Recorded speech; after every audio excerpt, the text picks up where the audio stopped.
Good evening and welcome to some more Path of Exile. This evening I want to talk a little bit about the Atlas of Worlds, the sort of keystone of Path of Exile's endgame, but first I want to talk about levels. So your character obviously has a level, you gain levels as you level up, and you get points to spend on damage and life, and that way you get harder as you go through. Areas in the game also have a level. For example, that's a level 67 area in the endgame, geared around characters roughly that level. Now, your average monster in that level will be monster level 67, as it says. Magic monsters, that is blue monsters, will be level 68. Rare monsters, that is yellow monsters, and bosses will be level 69. So, again, rule of thumb, monster level, as is, normally. Magic monsters, +1, rares and uniques, +2. So, obviously their stats vary according to the level they are, and uniques are just harder, as are rares, as are magic monsters, etc. Items also have a level. This chest piece is item level 75. You can have items that are a higher item level than the type of item it is. So let's look at an example. And just before I go into this, a key thing that I want to say is items can only drop in an area that is greater or equal to their drop level, which to all intents and purposes is like the published level of the item. So let's look at these body armors. If you can see this, which I believe you can. Yes, good. If we look at this body armor, plate vest, that is level 1. That means it's drop level 1. So you can find it from the very first level of the game before you fought Brutus. If we look at glorious plate, that is drop level 68. That means that I'm not going to find glorious plate in the feeding trough, because that's level 67. However, I might find it from a magic monster in the feeding trough, because that would be level 68, and I might find it from a unique or a rare there, because they would be 69. So, now Glorious Plate, as you can see here, its armor rating is just higher than the previous. The previous item, Gladiator Plate, drop level 65, that goes up to a max of 848 armor, that's 892. And you can see that all the way down, what's mostly happening here is that the armor rating of this armor is getting better or worse. That's for straight up armor. Same with evasion, except it's obviously evasion that's changing. Same with the other stats. So that is what matters in terms of the base kind of item. But the drop level of Glorious Plate is 68. So a level 68 or higher area can drop it, but I could have a level 75 Glorious Plate. If I got it from a level 75 area, or from a unique monster in a level 73 area, it could be level 75. So the drop level is 68, but the actual item level is 75. And that's why on this character I have this Sharkskin Tunic, which is level 75. I'm hoping for convenience, yeah, that says your level 56, drop level 56 item, but mine is item level 75. Now, why does this tedious detail matter? It matters because of the mods on the item. So, normal items, like this, don't have any stats above the basic kind of stats this kind of item has. As you can see, this one has a ton of stats. A magic item, which is blue, can have 1 or 2 stats. A rare item, which is yellow, can have up to 6 stats. Now, the different kind of stats fall into prefixes and suffixes. As a rule, you can have up to 3 prefixes and 3 suffixes on an item. Now, these modifiers, if you look at this, have different tiers. Tier 1 is the best, tier infinity is the worst. So we've rolled some crap stats on this item, we might want to get rid of it. But yeah, so you can have 3 prefixes, 3 suffixes. You can also have an implicit modifier, which as in this case. So on this item, my mana reservation, efficiency of skills, and physical damage taken recouped as life, they are implicit modifiers. And there are other things like crafted mods, that is actually a crafted prefix. You can have anoints, so that allocates watchtowers, that's an anointment.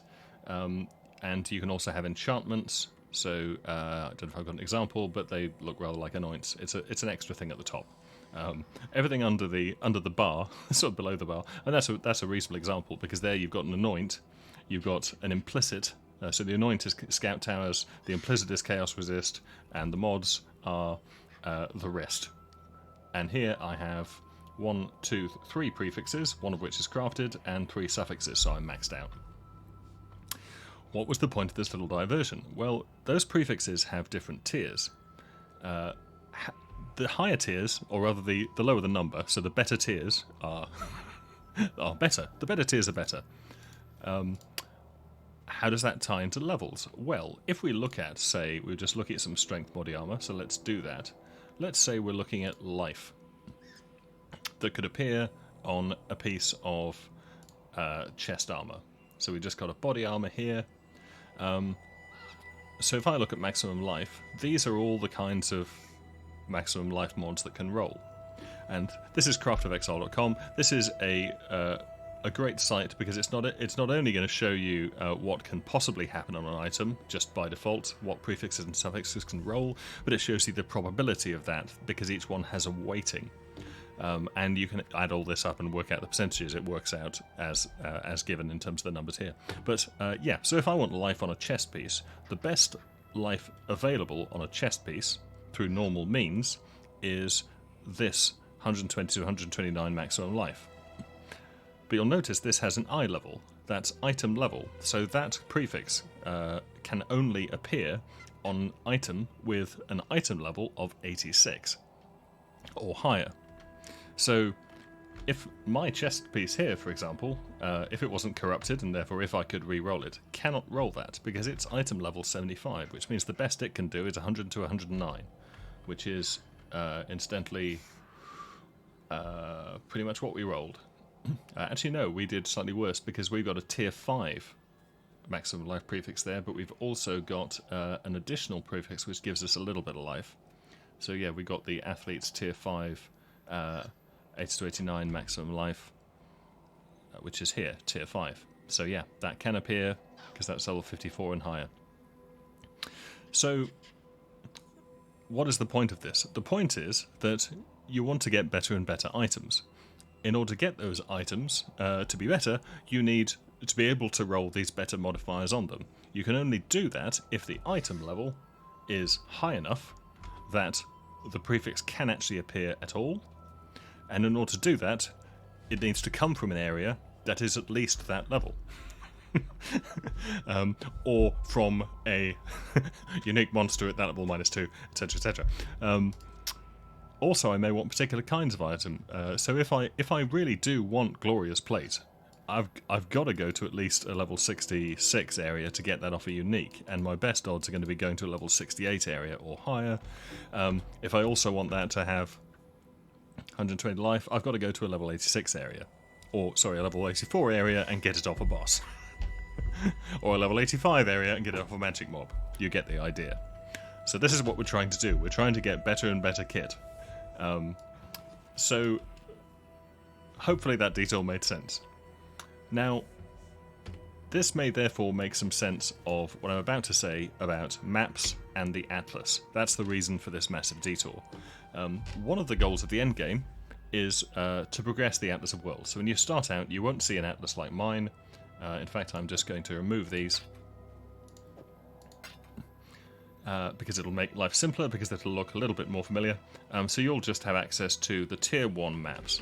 If I type 1 in, you'll have access to Palace, Vault, Underground Sea, that doesn't count because it's a unique map, and Mesa. Now, each of these is, they look like they're connected areas, but they're not really. They're sort of notionally connected, and they're kind of related, but there isn't a door from one to the other. It just doesn't exist. So these are little islands, which is why they've got this border in a sense. You know, they're just little places, little levels that you can go and visit. And yeah, that's Palace, that's Underground Sea. They each have a theme, they have a certain look, they have a certain boss, they by default have a certain kind of monster there. And they also have an area level. You can't actually see it on here, but Tier 1 maps, so the first tier of these map levels, is level 68. And as we go up here, you can see we're going to Tier 2, Tier 4, all the way up to Tier 16. Tier 16 is the highest level area. Tier 16 is level 83. But one doesn't simply, in the words of Sean Bean, go to one of these places just automatically. There isn't, you can't just automatically open an access door, a gateway, a portal to there. You actually need a key. What is the key? Well, it's a map. So, and that's the confusing thing about this game. People say map in two senses. Palace is a map, as in it's a level, it's an area, it's a named endgame area. But a map is also, I should have used palace for this example really. Let's correct that. Do we have a palace? Yes we do. But this is Palace the map. This isn't a world in my pocket, this is just the key. This is what I use to open the door to get to the palace. This is an item. It's just an ordinary item. I can stash it, I can drop it, I can sell it, I can and I can craft on it. So yeah, which we'll do in a minute. But yeah, this is just an item. This will always take me to the palace map because it's the key to the palace. In order to get to these other areas, you're going to need to find keys to the other areas. And you can only find these things. Well, that's a very good question. How do you find these things? Well, you may already have found some maps. By the time there is actually a little introductory mission when you start off the endgame that will give you a few maps, but you may have already found some during the last bits of the campaign. Maps are just items, which means there is a chance they fall off monsters. And so let's make a brief digression into loot in order to explain this. So, most loot in the game of all kinds, currency, items, maps, everything can drop from anywhere. Most things can drop from anywhere. Now there are some exceptions. So, for example, if we wanted Adziri's Step, which is a pair of boots, we can only actually get that from Adziri, Queen of the Vaal, because it's restricted to her. It doesn't just drop anywhere. It's not in the kind of global loot table. Now, another example would be this card, my nemesis for this league, as I had to find 12 of them. This can only drop from Courtyard, Gardens, Orchard Plaza, and High Gardens, which are in-game areas. Now, the High Gardens is, I think, what is either Act 9 or Act 10, but these are all Atlas maps. So this item is restricted to this area, but most other things, including map items themselves, can drop from anywhere.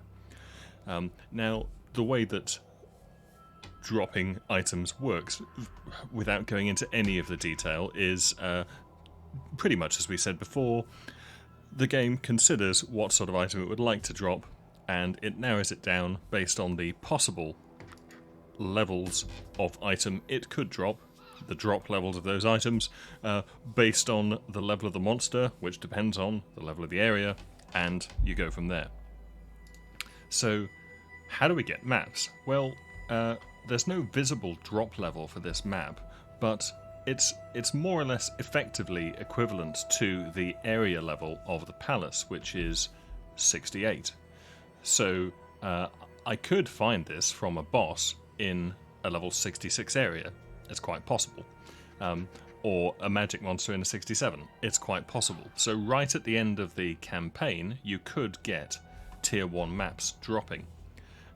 If I want a higher tier map, so I say I want a tier 6 Jungle Valley map, because these tiers, if this is 68 and we're talking then 69, 70, 71, 72, 73, in order to find this L73 item, I can only get it from a level 71 area from the boss in the 71 area, so from a tier 4, because it's +2 levels for the boss, or from a magic mob in a tier 5 area, or I could find it from a tier 6 area, so I could find... I must have time to gather my will. I think we need to gather our will right now. I could certainly find Jungle Valley in any of these tier 6 areas, or in any tier 7 area, tier 8, tier 9, tier 10. They could all drop tier 6 Jungle Valley because they're all higher level in just the same way as I can always get Glorious Plate from a level 68 or above area. Hopefully that's clear. So, largely how you get maps, the way you get map level n+1 is to run map tier n+1 is you run map n, or close to, because of the +1/+2 for rare and unique and magic mobs. Okay, hopefully that makes sense. So it's probably worth then going into specifically a little bit more about how maps drop before we move on to other aspects about map items. So say we go to the palace and we run the palace. What maps could drop from the palace? Because we want to progress our atlas. So how are we going to get these other maps? Well, from any magic mob in the palace, we could get any tier 2. Because that's tier 1, it's +1 for magic, so we could find any of these tier 2 areas. But there is an additional restriction at the start of the game. You have to be able to see this map on your atlas. Like this atlas, the visual atlas. You have to be able to see it in a grey, ghosted fashion, like this one is for me. So if it's further away, you won't be able to see it. So if you only explore this side and you don't even have sight of these, they can't possibly drop, regardless of the level. It has, and that's why these connections make some sense, because as you run and as you complete a map, the connected areas will become ghosted, which just means that you can sort of see them, and so they can now drop. In practice, this won't really matter to you too much, because if you just run the atlas, maps will drop, and that's great. But this is how it's actually happening. So, from any normal mob in the palace, I could get another tier 1 map. So I could certainly get Underground Sea. But from any magic mob, I could also get a tier 2, and from the boss, I could get a tier 3. And that's just the same as everything else. Everything else in items, it's +1/+2. So that's how you make your way through. You're gonna go to the level, kill a shit ton of stuff. A load of loot's gonna drop. You're gonna pick some of it up. Hopefully, some of it's maps. That will let you get to more places, and you're gonna repeat, and that will gradually lead you to upgrade your gear and go further and further up the atlas until you're fighting tier 16. Fantastic. However, let's just take a step back. Say we were to run this map as is. The drop chance for a map item, like one of these, from this map is relatively low. That you're not going to be killing every monster and just be showered in maps. The same as way the drop rate for anything is quite low. My odds of getting Glorious Plate are relatively low anywhere. But because I can only access the atlas using... I can only unlock the doors using these keys. I want as many of these fucking things to drop as possible, because otherwise I'm going to run out of maps. If I cheerfully am making my way up here, and then I'm fighting my tier 6 map, but it's my last map, and then I run out of items, well, what do I do then? Well, I'd have to go and find some tier 1 maps if I'd completely run out. And I can't get them from maps because I can't get in, so I'd have to go back to the end of the campaign and start farming up maps. Now that's obviously kind of a waste of time, because the drop rate's low, it's going to take ages, it'll kind of suck. So you want to avoid that situation. And that's why people talk in this game about map sustain. Map sustain just means having enough map items to carry on doing what you're doing, so you're not actually ever going to run out. And it used to be quite difficult to maintain good map sustain. It actually varies by league. This league is particularly decent on map sustain, particularly because of the introduction of the Atlas skill tree, which makes things a lot easier because there are things you can actually do to improve your map sustain.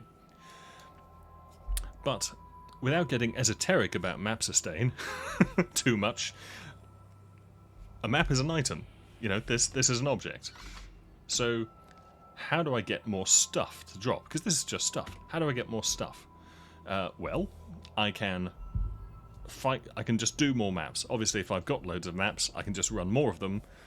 My chance of getting a map from any one monster is low, but these maps are filled with monsters, so the more I do, the more I'm going to get.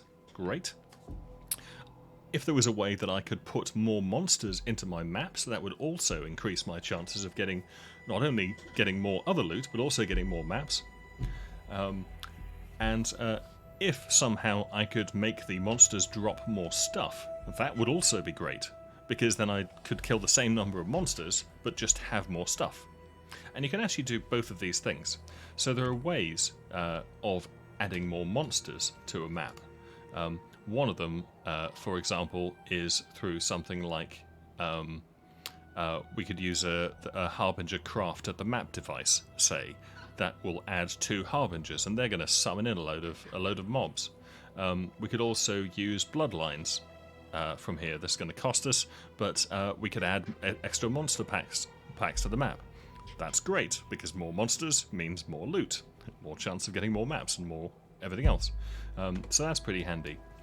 We could also do it through the passive tree, because I could choose to buy something like the Harbinger nodes on here, which are going to add Harbingers to the maps. I'm not saying that you should go and buy Harbinger, I'm just saying that will cause there to be a Harbinger in the map, which is one way of getting more monsters. So that's getting more monsters.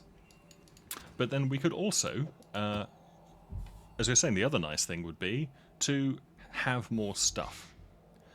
And which brings us onto the topic of crafting maps. Now, we can obviously craft normal items using these standard sort of sets of currency, and we can craft maps just the same way. So I could take this map, and I can turn it into a magic map. This is a magic key now, effectively. Now, what that's just done is just the same as if I modified an item. It's given it some extra stats. But in this case, the stats are not giving me bonuses, they're giving the monsters bonuses. So now the monsters in this map are tougher. The monsters have plus 15% chaos resist and 20% elemental resist. But you'll notice that what's also happened is that now item quantity is increased. I'm now going to get 13% more stuff, which is great because I like more stuff. I'm also going to get increased rarity of stuff, and that's just the dice roll when a piece of chest armor drops. Is it normal armor? Is it a magic piece of armor? Or is it a rare piece of armor or a unique piece of armor? That's the rarity. So if I increase the rarity, I'm more likely to get uniques and rares. Rarity doesn't actually matter that much in this game. Rarity isn't usually something that you're short on. A little bit of increased rarity is nice, but its increased quantity is the big deal. Now, if you just make a map magic, so we make it blue with the cheapest currency in the world, then we'll get a little bit of a boost to item quantity, and we get a few drawbacks, nothing major. But if we use an ALC and we actually make it a rare map, suddenly we have a shit ton of more problems, and we have a lot more quantity. So here, we've now got a whole load of extra stats on the monsters, so they can now avoid elemental ailments we might inflict, like Ignite or Shock. They move faster, they attack and cast faster. If they hit us, they gain a power charge, which will increase their damage, I believe, or attack speed, I always forget. And they blind on hit. Blind on hit doesn't happen to be a problem for my particular character, but, you know, that would cause you to be less accurate, which, if you were hitting things as a warrior, might be a problem. And it also reduces your evasion, which means you'll dodge less, which would be bad if you're an evasion-based character. So yeah, it makes it tougher, but look at the item quantity. So that's one thing we can do. The other thing you can do to increase quantity, if I just scour this map, is we can use cartographer's chisels. So we can just do a little bit of stone cutting on this map, and we can increase the quality up to 20%. If you chisel a normal, as in not magic or rare map, it's 5% per chisel. if you chisel a magic or rare map, you're getting a % per chisel effectively. So it's really not worth chiseling maps that have already been crafted on. You're better off, you're almost better off just scouring it and alking it again, but it may just be not worth bothering depending on what currency you have. As it happens, I've got tons of alks and tons of chisels, so I'm not too fussed. But yeah, so if I want to really increase the quantity, I could not only chisel that map, but I could alk it afterwards. So now, there's only 4 mods here, but we've got 72% quality, because we've got 20% from the chisel, and we've got 52 from these mods. The other thing you can do to a map is you can varl it. So now that involves taking this varl orb, which will modify an item unpredictably, and that will do one of several things to the map. Now you'll notice at the moment this says there's many totems, there's 2 unique bosses, frenzy charge on hit, blind on hit, and this is the palace. So let's see what happens if we corrupt it. Okay, it's still the palace. But now I think that gained an extra mod. You'll have to tell me. I'll watch this back and find out. Corruption can do various things, so it can modify the mods on the map. The other thing it can do is it can change it into a different map. Another thing it can do is nothing and just waste your varl orb. Another more useful thing it can do is hide all of these stats. It can make the map unidentified, just if you just picked it up. If it does that, it hasn't actually changed the modifiers on the map, it's just hidden them. What it doesn't tell you is that if varling a map hides all of the stats, it's now just added a secret 30% quality modifier to that map. Sorry, item quantity modifier to that map. So that means that you'll get more stuff. So those are the things you can do to a map, and if I hadn't just corrupted this one, I could keep re-rolling it. If I didn't like these stats, if I hate fighting multiple copies of a boss, which is quite reasonable, I might well want to scour it and re-alk it, see what I get, see if I like it. Personally, I avoid things like multiple projectiles, reduced resistances, combinations of the two, double possessed bosses. That's often less fun. Not so bad at this level of character, but it was certainly a problem before. So, yeah, some mods you want, some mods you don't. But those are things you can do. So what should you do? Well, in general, if you look at the atlas, you'll see that these maps, the icon for these maps is white.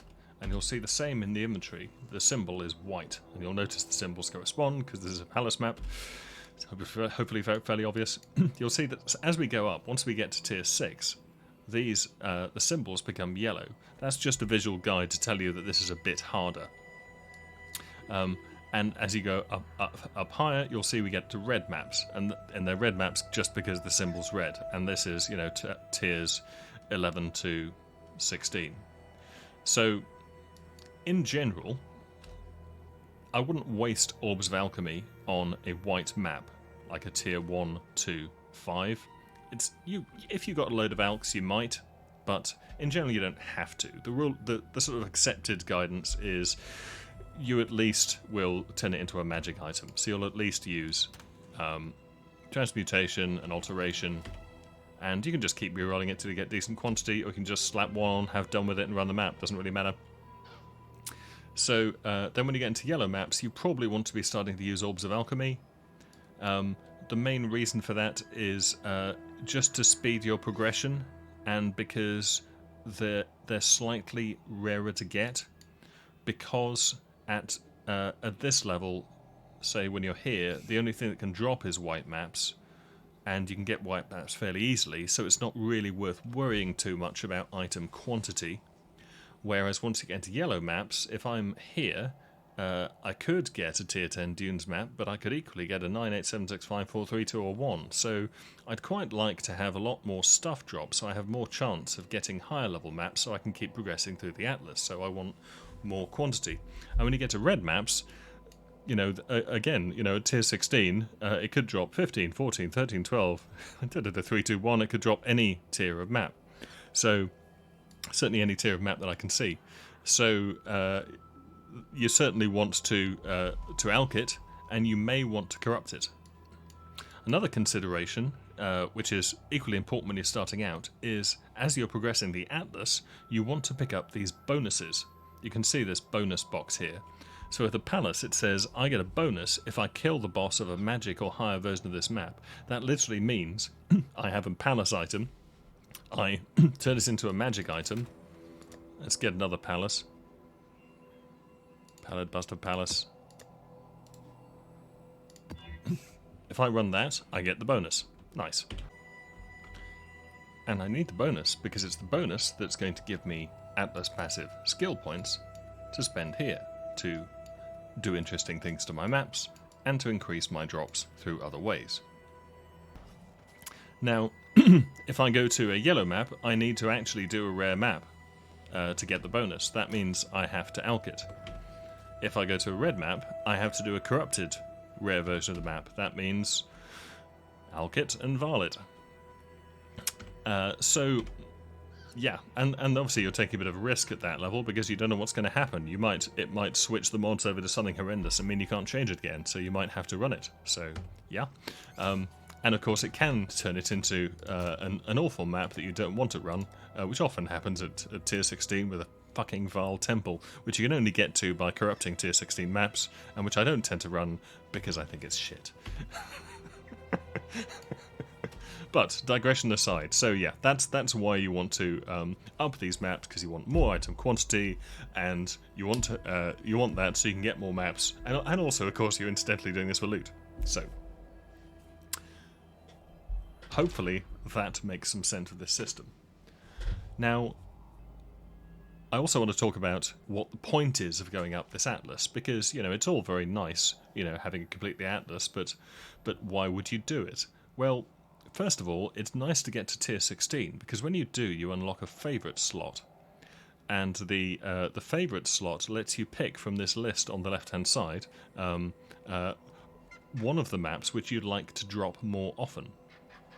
And it literally biases the drop pool. So you can imagine that when a map is going to drop, the game sort of throws all of the maps that might drop into a bag, and it just plucks one out at random. If you have a favourite map, it throws in, you know, 10 extra copies, 10 extra copies of your favourite map, just so that, and shuffles it around, and then pulls one out, just so that the odds of you getting your favourite are much higher. And you can favourite a map multiple times if you've unlocked enough favourite slots, which just means more and more copies of your favourites are thrown into the bag and increases the chance of you getting those maps. So that's one good reason to go up here, because as you go through you'll find some maps you just enjoy more, or you find them more efficient to run, or you like killing the boss, or you need to kill the boss for some particular reason, and so you might favourite it accordingly. So for that reason I favorited Ashen Wood here because I just like it. I favorited Strand because it's super fast. I favorited Belfry because it's acceptable, and Canyon likewise. I was going down the tiers here in fact. Strand again because I like Strand. I like Channel. Courtyard because I was farming porcupines, and Strand because I like Strand. So yeah, I get quite a lot of Strand and that suits me just fine. So that's one good reason to get at the top, is so that you can actually start to have a bit more choice over what maps you run. The other reason is that the Atlas is effectively the jumping off point for all of the endgame content. Pretty much every game system either appears in a map or requires you to run maps to get a resource to go and do it. So Delve is an example. You know, you don't actually delve in maps, but you do find Nico and pick up you know, the resource which allows you to run Delve. You know, so yeah, whereas something like you know, Betrayal, you're only going to get ambushed by the Syndicate in maps. You know, you only find their trains in maps, or in the campaign, but, you know, certainly high-level Syndicate stuff, you're going to need to be in maps, so you need that for the content.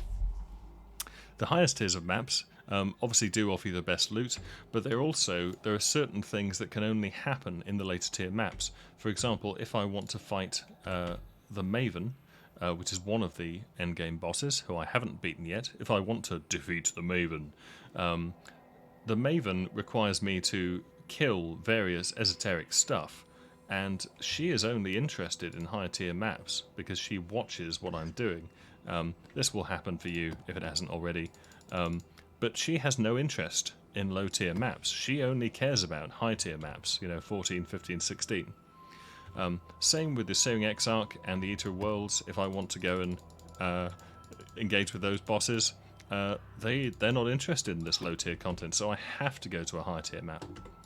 Also, if I wanted to go and fight Elder or Shaper, or as I'm trying to at the moment, Uber Elder, or Elder in the Shaper's realm, whatever you want to call it, I need to pick up these fragments, and I get these fragments from Guardians, and the Guardians appear in tier 16 maps, and like the Enslaver, for example, and I can only find those maps according to the usual rules, because it's a tier 16 map, so I can only get that from the boss of a tier 14, or from a tier 15, or from a tier 16.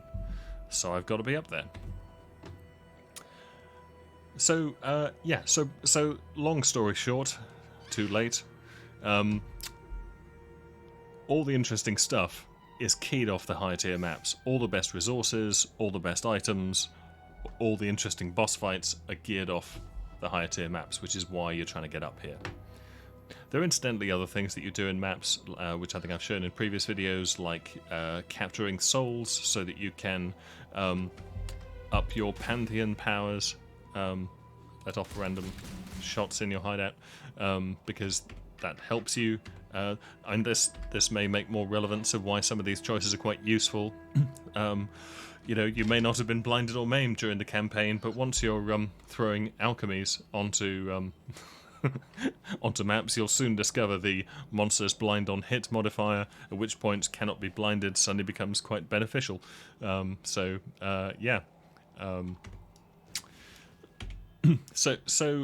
that's what you're trying to do, and that's why you're trying to do it. So speaking of map drops and map sustain, this is where the Atlas passive tree is going to help us out again. So, as well as trying to improve item quantity in maps, we can also select various nodes on this atlas that are going to increase our chances of getting maps. So you'll see on the atlas tree that all of the sort of connecting lines, which on your normal skill tree are things like intelligence and strength and so forth, dexterity, etc. On the Atlas passive tree, they are map drop related. So a lot of these bottom ones are chance of additional connected map to drop from map bosses. Well, that's pretty awesome, because if you've got a bunch of those when you're killing a boss, that's definitely increasing your chances of maps dropping. As we go up here, you start to get different mods, chances for map drops to be duplicated. So when you get a map, you might just literally get 2 of the same. That's also awesome. And you'll find similar as you go up here. So again, that's duplicated. This is actually increasing modifiers, which is going to increase quantity, which is going to increase number of maps you get. So those are important. The other thing that feeds into this is Kirac and his missions. So we've skipped over him till now, but let's just deal with Kirac. This is Officer Kirac. Long day. Now he's the one who introduces you to the Atlas in the first place, and he's the one who sends you on your tutorial mission to go and explore the Atlas. But Kirac doesn't just offer you those sort of campaign, if you like, missions, but he also has a shop, and he can send you on missions. So if we just look at his shop, you can see that Kirac stocks maps. So if you're short on maps, come and see what Kirac's got for sale. Don't forget about him. And he will have, the maps he will have on offer will depend on how far your Atlas progression has got. So if you're down here, he's not going to be offering you tier 16s, but he might be offering you just maybe 1-2 more tiers above where you are now. Godslayer. So, yeah, check out his stock, and if you can afford to buy what he's offering, then feel free to sell it. If you also mouse over any map and hold down Alt, same as you do that to get the advanced tooltip on an item, you get not only more detail on the prefixes on the map, but you can see at the top it says Atlas Map Complete, Bonus Objective Complete. So you can use that to filter and see if there are maps that you haven't completed without actually having to go and look at the Atlas and see, okay, have I completed it? If you completed it and got the bonus objective on this atlas, it'll be a gold border. If you completed it without the bonus, it'll just be, I think, a white border. Godslayer. But yeah, so check out Kirac's shop. You can also buy Atlas Passive respec points here. You can buy chisels. I never buy chisels. I sometimes buy respec points, but not often, because they do just drop of their own accord. And I haven't done much with sextants this league so far, but I can. And if I wanted to store a sextant mod, which I don't because I'm not in Trade League, that's how I do it. So yeah, he has a shop, but he can also send you on missions. Now, once a day, that's a real-world day, Kirac will pick up a new mission based on the highest tier of map you ran in the same day. It used to be literally the most recent map you ran before midnight. So if you ran a white map before midnight, like at 11:59, but you've been running red maps all day, you get a white mission. Now you get a selection based on the highest tier of map that you've run. So in this case, Kirac has a bunch of maps. Now, he's not going to give these to me. He's actually going to... I can't take these out of here, but these are map missions that he's offering. So this is a key that I don't have to buy. I can just go and run any of these maps. I can just pick it. Kalgurans have been working in this region. I can just pick it and activate. And he'll activate my map device. He also gives you a mission in the area. So, for example, you can see here he wants to send me to complete the expedition. That just means that he's guaranteeing there is an expedition here. As far as I can tell, completing the mission doesn't give you any extra bonus. It used to be that Zana would often use these missions, and she would give you extra decorations for your hideout based on whether you completed or not, which was the shittest reward in the world. Now, actually, all hideout decorations are available, so you don't have to unlock them in this way. So I don't actually think there is a benefit to completing this other than you get a nice mission complete, identifier on the screen. Maybe it slightly increases the odds of you getting another mission. I don't know. I haven't seen that myself. But yeah, so you can get a selection of these missions to go to. Worth remembering, as soon as you run a Kirac mission, so as soon as you literally go in here, select that, first exile we've worked with. And activate, Hey. As soon as you do activate, his shop will reset. He will restock. So unlike most shops which restock when you change character levels, his restocks every time you go on a mission for him. So after every mission, if you're short on maps, or you just want to see if you can maybe jump a few because he's going to give you something a little ahead on the Atlas, come and check out his shop. Long day. So that's Kirac and his missions. Got my eye on you. Relatedly, let's also talk briefly about scouting reports. Now, these are new to this league as well. Scouting reports are an item which can drop anywhere in the Atlas, so in any map, and they let you re-roll his missions. So if you're looking at Kirac's selection of missions, and you're thinking, first of all, he hasn't given many, and second of all, you think they're a bit shit, you can go through and just use one of these items the same way you'd use currency and re-roll his missions.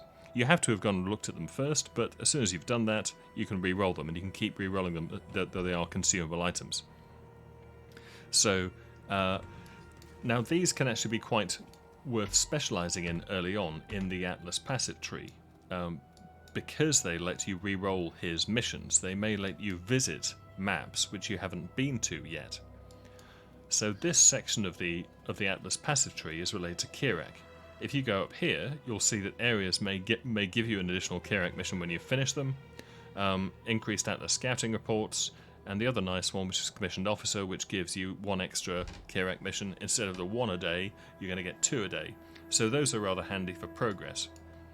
The other thing that's very handy for progress early on is these shaping nodes. So shaping the skies, shaping the seas, that's the mountains, shaping the can't find it. There we go. Shaping the seas and shaping the valleys.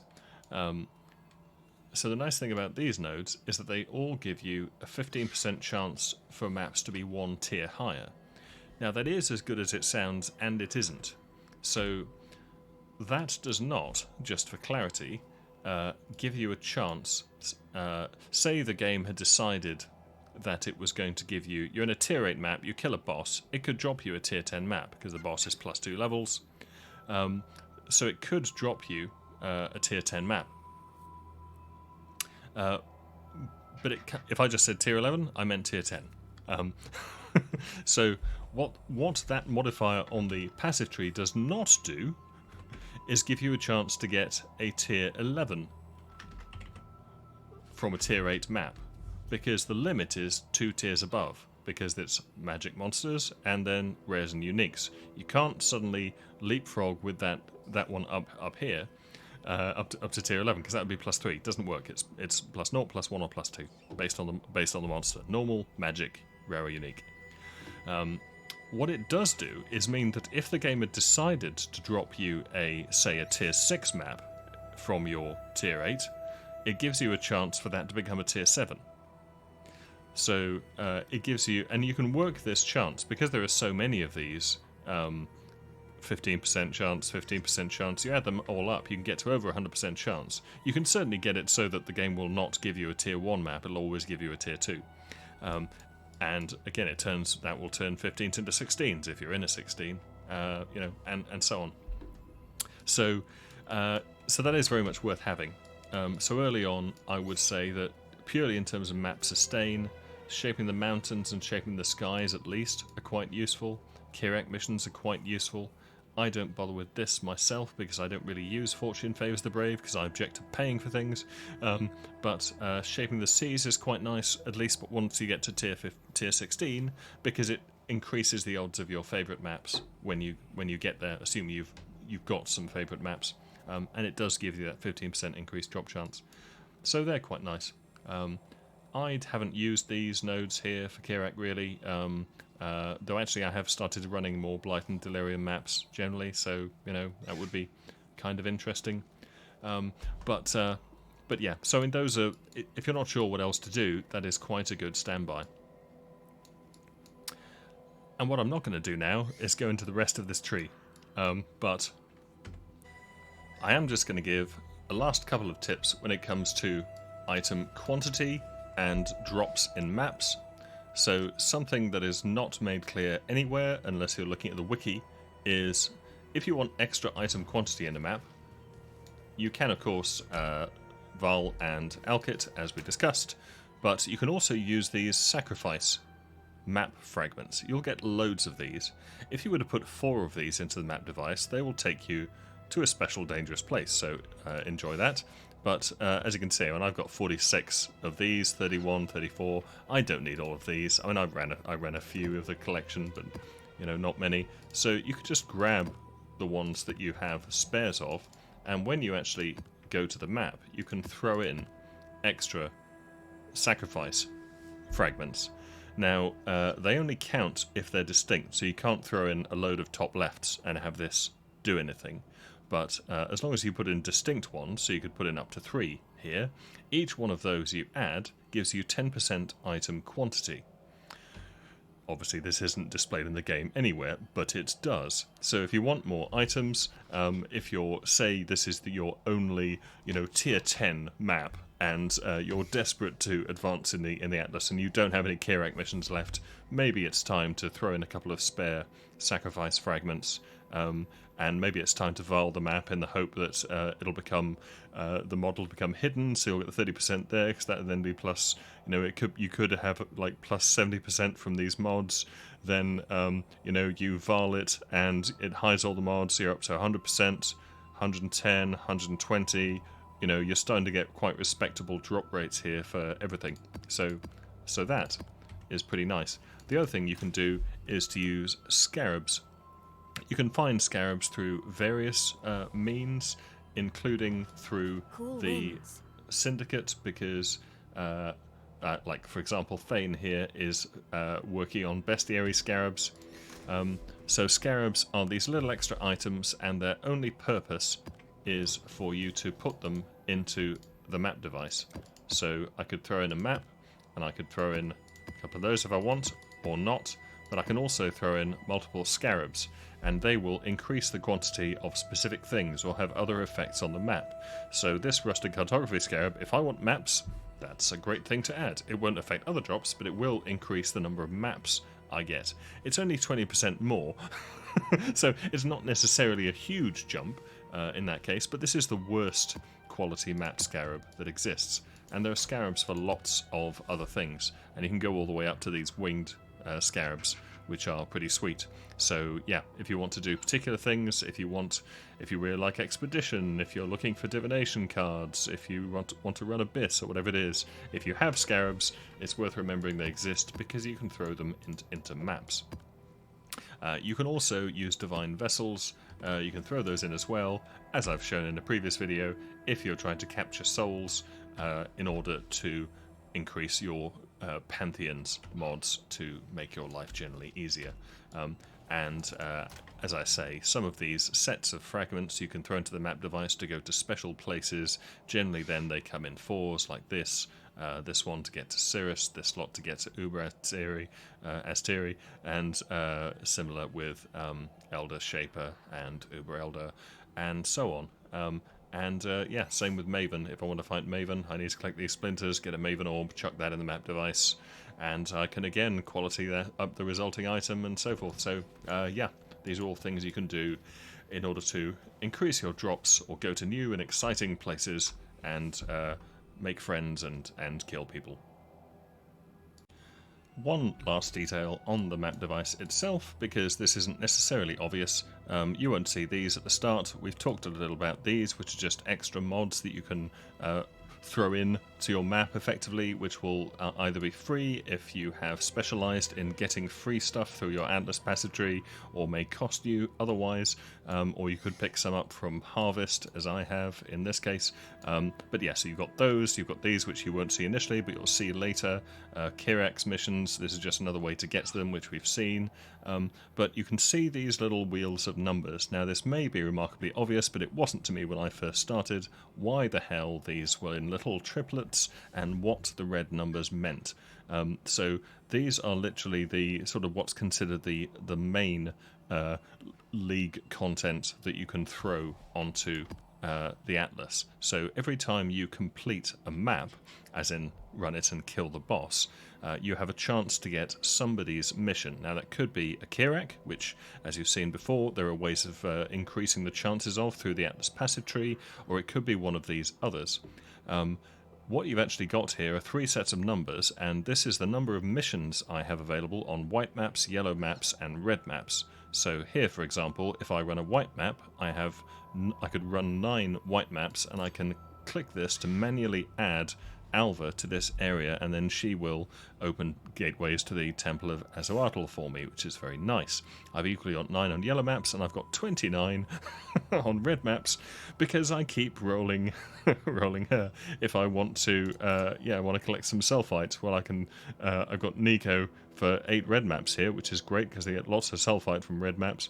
I've got 3 on white even, 5 on yellow. I could use those lower ones if I got desperate. But that's all this is. This is just the optional extra. So when you're going through, you're sticking your map in the device, throwing anything extra that you particularly want to deal with. You might choose to do one of these, but you might just leave it at the top, which is what I often do because I don't want to pay for things unless I'm really, really pushing it for some particular reason, like map shortages or whatever it is. And then I can pick one of the masters that I want to activate this League content, throw it into the map. I can add these, which you won't initially, but you'll see these later. You need to remember to turn these off and on, because there's nothing worse than getting Maven in a map when you don't want her, or forgetting to add one of these. They're not usually bad, but yeah. So you'll fiddle with that, and then activate and go, and that's what you're going to do. Hopefully, that may make some sense of the Atlas, of maps dropping, of Atlas progression, and of what the hell the point is. So I hope that this has led to more clarity rather than confusion. If the former, great. If the latter, I apologise. Either way, I think we're done talking for now. So until next time, farewell.